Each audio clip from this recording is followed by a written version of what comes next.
Hello viewers, welcome to our program on immigration and legal affairs. I am your immigration attorney Michael Fulwani, and once again we have with us attorney Dave Nachman. Thank you, Michael. Now, thanks for having if you recall, in the last couple of programs we have been talking about our trip to India, during which we visited the American consulates in Chennai, Mumbai, New Delhi. We gave you lots of information about various issues on visitor visas and student visas and H-1B visas, how the processing is done, what kind of cases are kept pending, and a lot of other information which was very valuable. I think in today's program we have still a couple of items that we need to cover on that our trip to India, and then we will talk about some other important subjects which are relating to the H-1Bs and the new changes in the consular fees, etc. With that, let me just give you some information about the very important interview waivers. Interview waivers. What they have now done, announced, and actually it was confirmed by the American Embassy in New Delhi also, if you recall. That's right. So what they said, and correct me if I am wrong, that if somebody has a valid visitor visa and he wants to go and renew it, previously they had to go online, make an application, and then probably interview again in many cases. So now they have decided that unless there are exceptional situations, they will not interview that person again. Right. Just the biometrics. Biometrics they have to take. You still have to pay the fees online. You have to fill up the application form online. But when you go in, there will be no interview. They just take your fingerprints and biometrics and give another, hopefully, 10-year multiple visa, which is a very, very good news for many, many people. But they say that there may be some situations where they may call the person for interview. Exactly. So very good news, very good news. Exactly, and it should be on the websites for the various consular offices where they are announcing the implementation of the interview waivers. Specifically, New Delhi about 4 weeks ago did announce it, and what they're doing is slowly rolling out the announcements at the various consulate offices around the world. Okay, let's move on to some of the other items that we did not cover in the previous two programs. I-601 waivers. Remember, in some cases a person is denied an immigrant visa, for example, based upon a previous fraud, misrepresentation, unlawful stay in the US, previous deportation, and all those grounds. And a waiver for that is needed in many cases, and that can only be filed where a person has qualifying relatives and can show extreme hardship, but those are the other things. Basically, our question that we asked from the consulates is, when somebody applies for a 601 waiver, submits the application, what is your role in that? Do you recommend or do you say anything against it before you send it to the immigration service in New Delhi? And their response at all the posts was no. At the present time, they are just forwarding to them as it is without any comments. Exactly. And Michael, just as an aside, I think it's important for us to let our viewers know that the provisional waiver rules were actually promulgated. In other words, that they were put out in the Federal Register for a 60-day comment period on April 2nd. So can I yes, interrupt you and explain what is provisional waiver? Please, and all that? The present process. Yeah. The present process is a person goes to the American consul. Let us say that there is a US citizen here, and the wife is a person who is not legal status, right? And she has to go out of the country to apply for a visa. Because they've accrued unlawful presence. Unlawful presence. Yes. Now, what happens now? The person goes in, the wife goes in, applies for the visa at the American consulate. The consul denies, he says, sorry, everything is okay, but you remain illegally in the US, so you are subject to a 10-year bar. 212A9. 212A9, Right. So apply for the waiver. So the form I-601 is to be filed at the consulate, and with all the documents, the consulate sends to New Delhi, and New Delhi then processes it. Now, in some cases, if the waiver is granted, then the person can go back to the consulate, get the visa and come back. But even that whole process may take about a year or more. In some cases, if it is denied, God forbid, then that person is stuck for 10 years. So, to provide a relief to that, Obama administration has been issuing a number of memorandums, and one of the memorandums that David is going to talk about is about provisional waiver, in the sense advance waiver. In other words, instead of going to India, getting a denial and then applying for a waiver, in advance of going, the waiver application is filed with Immigration Service in the US, and you get a pre-approved, you get it approved and then go for interview, and the American consul says, sorry, you know, I cannot grant a visa, you are subject to 10-year bar. You say, yeah, that is all right, I know about that, but here I already have a waiver approved by the USCIS in the US. My case is complete. So the consul says, okay, fine, then he can issue the visa. Correct. Now you go further. Well, Michael, you explained that it was a memorandum. Actually, what it was is several months ago, that was a proposal by the Obama administration to reduce the hardship, the extreme hardship on spouses being separated. Separation, yeah. So what they did is they have now put out the proposed law. It's been written in the Federal Register, and now it's out for what's called a 60-day comment period by the public. So anyone has access to that document online at the site, which has the Federal Register.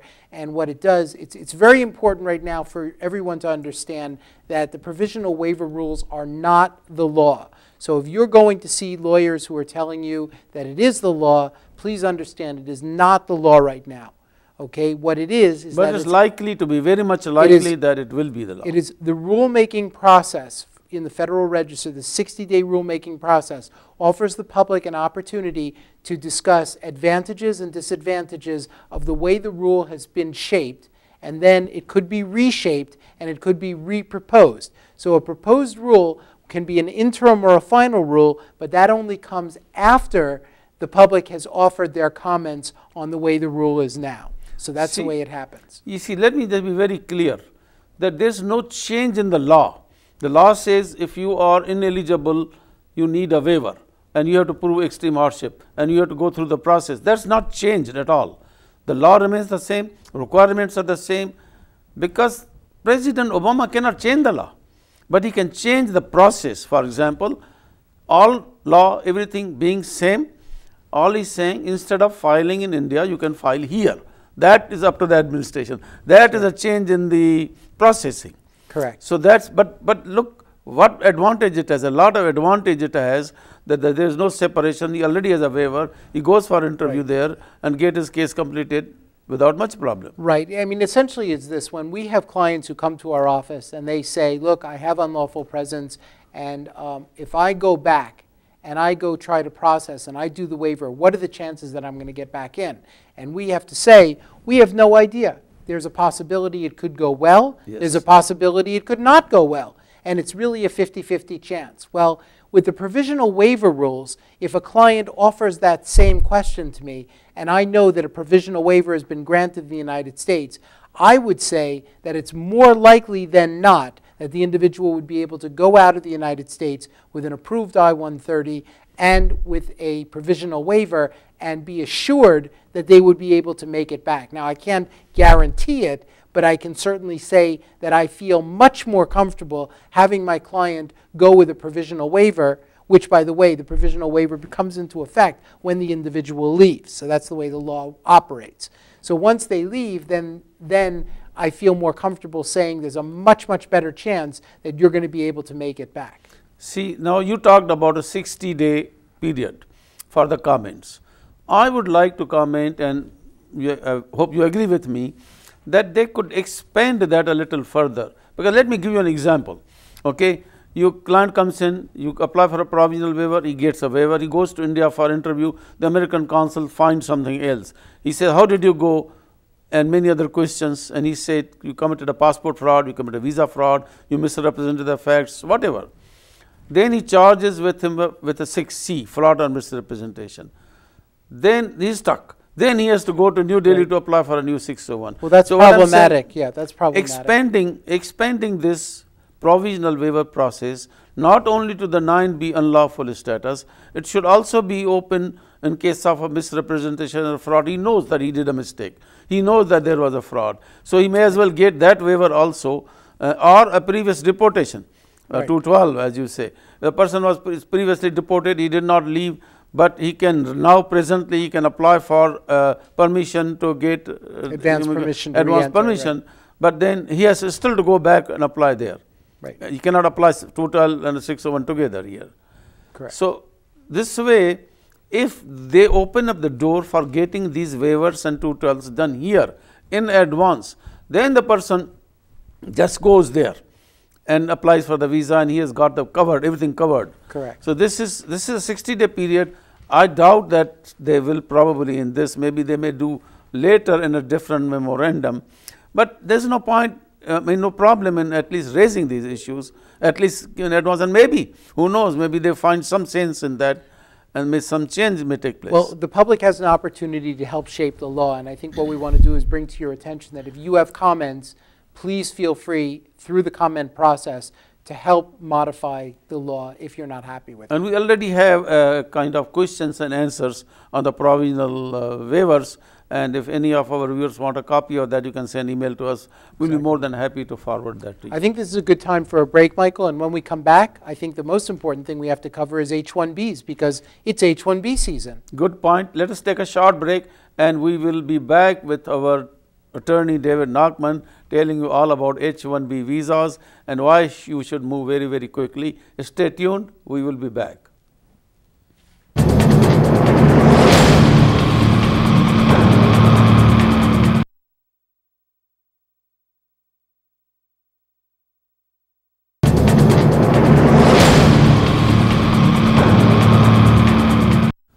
Welcome back, and at this time after the break, our attorney David Nachman is going to tell you about H-1B visas. As you know that every year most of the people file their H-1B petition on April 1st or as soon as possible thereafter, but more information David is going to give to you as to what course of action they should take and how they should convince their employer to move speedily or file a H-1 petition, and related the students gap and everything else.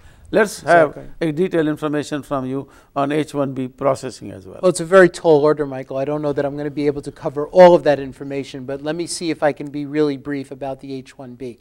We were so excited about our India trip and sharing with our viewers all the information about the various consulates that we altogether forgot to announce, of course, that we're in H-1B season. As all of you probably know, H-1Bs start on April 1st, and we apply 6 months prior to the October 1st start date. So the earliest start date that you can get for cap cases, rather, is for October 1st. So we're applying now for October 1st start dates. So many of the calls that we get now, and this is sort of the big question, we get from students, persons in school who are in OPT, they have their employment authorization document, is how do I approach my employer? What is the right timing? How do I do it? How do I start the process? Well, the first thing to do, of course, is if you're in a job and you're in a position and things are going well, go to your employer, explain to your employer that you need an H-1B. The H-1B obviously will be picked up on October 1st. Now, if some of you are in science, technology, engineering, and mathematics, you're probably entitled to an additional extension, 17-month extension on STEM OPT. You can look at that as an opportunity to put yourself into the next H-1B cycle, but why not start the H-1B cycle now? As far as the H-1B usage is going, it seems to be fairly moderate. It doesn't seem to be overwhelming. It's probably a state of the economy. But there are 65,000 H-1Bs available on a fiscal year basis. The fiscal year runs from from October 1st to September 30th each year. There are 65,000 H-1Bs available for baccalaureate degree or its U.S. equivalent. There are 20,000 H-1Bs available for U.S. master degree H-1Bs. So those will slowly be taken up. They're going to slowly, these numbers will slowly resorb. Last year, as many people know, we had H-1Bs around until Thanksgiving. So that was November 25th, 24th. This year, it's our hope that we have H-1Bs around for a long time, but it's going to depend upon the usage. Because we are already at this time towards end of April. That's right. So would you say that the best guess is at least another couple of months will be there? Oh, absolutely, absolutely. My best guess is that we should have H-1Bs for a little while. Viewers should not just wait, because the best thing is that you do it while we definitely know it is there. Who knows? God only knows that there may be no more 2 months or 1 month. Or right, whenever. Exactly. And that's the message that I'm sending, I think, to our viewers, is that if you need to understand how to approach your employer for an H-1B, please feel free to contact us. We can try to assist you with that. The H-1B process is very well explained on our website, www.visaserv.com. We have overviews, we have checklists, and we can provide that information to you. You can provide it to the employer. We're happy to try to set up a teleconference with you, with the employer, get everyone on the same page, and help you to understand what you need to do to move forward with the H-1B. The power, of course, of the H-1B, I don't need to tell you, is that you get 3-year initial grant of employment with a 3-year extension, and if you apply for the green card before the end of the 5th year, you can get 1-year incremental extensions until you have the green card. So that's the power of the H-1B. So what happens if the H-1 person, the person who is student here, this is a common question, and he wants to apply for H-1 visa. At the same time, he is also thinking of getting married in India. So what the best advice to do is to wait until he gets H-1B and then go to India, get married, or he can go and get married but not do anything. He can go at a student visa, can travel to India, come back, and then get the H-1, and then the H-1 spouse can come. Because from what I see here, lot of problems when people apply for F2 visa, that is the dependent visa of F1. There the American consul raises the question of 214B. When we were in India recently, this question came up, and they said, well, you know, we had this one particular person that we saw that this young lady wanted a F2 visa, and the consul in front of us was telling her that we cannot guarantee anything, you will have to overcome the 214B, and it's up to the individual consular officer who will interview you, will make the decision. Right, and why should you not have a 214B issue for an H-1B? Because it's a dual intent. It's a dual intent visa. So it is safest, much safest, if you have an H-1 and your wife is applying for H-4 visa rather than a F-2 visa. Exactly. So I also want to remind our viewers, number one, that there are non-cap cases for academic institutions. So if you're an academic institution of higher education, not lower education, so that's college or university, then that is going to be, or if you're with an organization that's affiliated with an organization that is affiliated with a higher education, then that higher education organization, then that is exempt. Also, H-1B renewals are exempt. Okay, if you've held H-1B within the last 6 years, that is also exempt. Also, a common exemption, which a lot of people forget, is DoD H-1Bs. So if you're working on a project for the Department of Defense, that is also exempt. And also, those H-1Bs can be gotten for a very, very long time. Those are not limited to the 6 years. They're actually much longer than that. So that's another nuance in the H-1B practice area. And also, if a person has completed their no other option to extend, he goes out of the country for 1 year, then the meter starts again, another 6 years. Exactly. They're able to recapture the, oh, right. Well, that's one. Right. They can, there's recapturing time. So you can recapture time if you spend outside the United States. Period was out for 6 months, different times, even vacation, visiting home, whatever. Correct. Then at the end of 6 years, he can apply for extension of another 6 months by recapturing. Correct. They can recapture. And then, that's right, Michael, you said that if the person's outside for 1 full year, then they can start fresh. So start a whole new 6-year period. So there's a lot in the H-1B arena, a lot of information that is probably beyond the scope of what we're able to cover today, because we have a lot of other items. But if you have any questions at all about applying for an H-1, if you're an employer or you're an employee, feel free to contact us. You can do it by email at info@visaserv.com. Check out our website. We have a lot of really, really good information at www.visaserv, Visa like the card, SERVE, one word, .com. Also, don't forget, There is a part-time H-1B also. A person does Yes. job offer part-time, it is possible to get a part-time. Many people don't realize that. Those are two very important points, Michael. One is that you can get a part-time H-1B, and two is you can also have concurrent H-1Bs, where you can have two H-1Bs A full-time and a running part-time at the or only same. part-time. That's exactly right. Okay, it's time for a short break, and right after the break we'll continue and give you some very important information. There's already some increase in the consular fees at this time when you are watching the program, and after the break David Nachman is going to tell you what are the increases in the visa fees. So stay tuned, we will be back.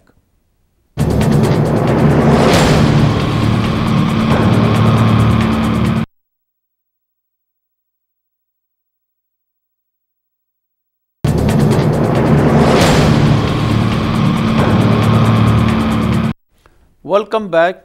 Just before the break we were talking about H-1B visas and why it is very important for you to move as soon as possible and not wait until the visa numbers are still available. Exactly.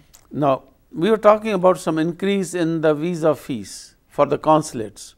So can you please explain what are the different increases? And I believe in some cases there even a decrease also, which is unusual. Right. The government never reduces the fee. That's right. So this time I think they have balanced. Some categories they have increased and some categories they have decreased. Let's go over. Right. Maybe they were trying to balance the budget and they just mixed it up. Who knows? Right. But okay, so they recently announced, the U.S. Department of State recently announced that it was actually and implemented on April 13th are a reduction in the immigrant visa fees and an increase in non-immigrant visa fees. So the increases in the non-immigrant visa fees are that they're going to be going up to $160. HLOP, Q, and R visa fees will be going up to $190. E-visa fees will be going up to $270, and fiancé visas will be going up to $240. Now, immigrant visa fees will be reduced. Family-based immigrant visa fees are going to $230, and employment-based immigrant visa fees go down to $405. Immigrant visa applications are $220, diversity visa fees are $330, and returning resident visas, the fee goes to $275. So those are the fees that go into effect at the U.S. Department of State effective on April 13th. It's already in effect at this time. Correct. Today.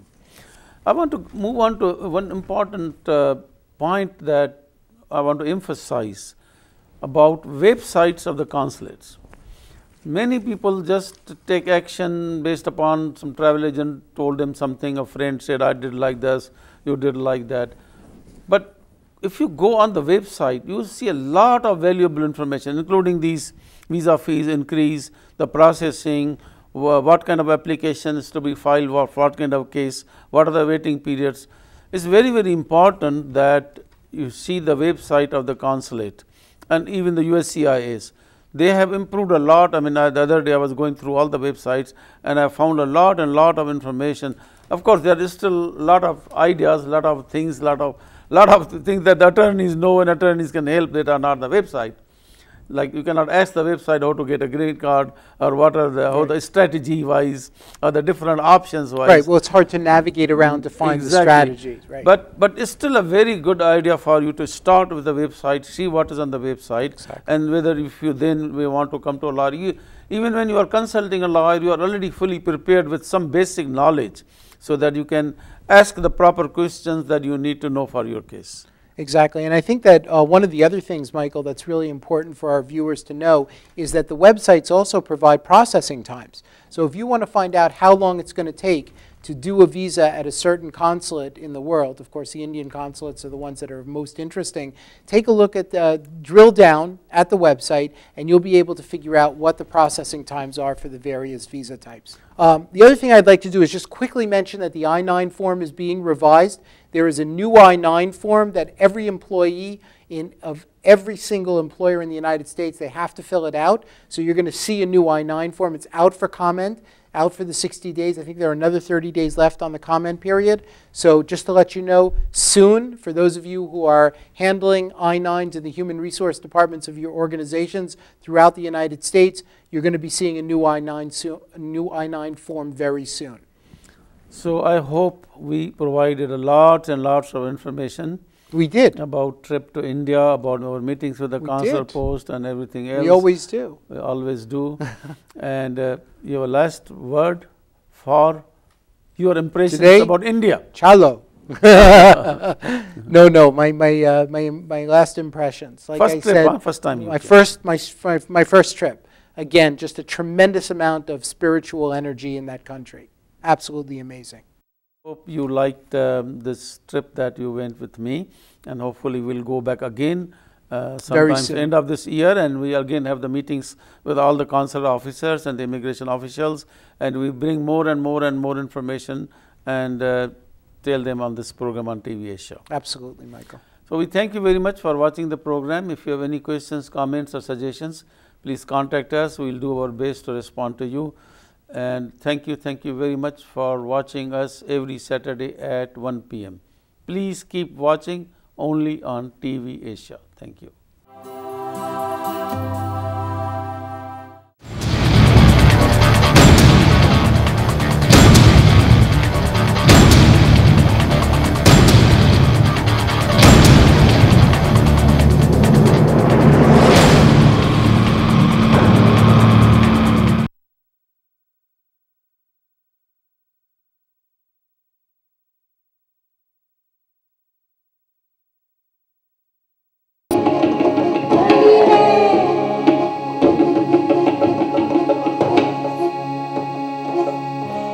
रंग रंगीली होली में दर्शकों को शास्त्रीय संगीत की फुहार और कृष्ण की गोपियों से छेड़छाड़ भाई। स्थानीय कलाकारों का कथक में रुझान और उनकी मेहनत सराहनीय थी।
कम्युनिटी रन अप अब नए समय पर दर्शाया जा रहा है। सोमवार से शुक्रवार शाम 7:30 बजे और रात 10:30 बजे ईस्टर्न टाइम पर, शनिवार और रविवार 3:30 बजे और रात 10:30 बजे ईस्टर्न टाइम पर।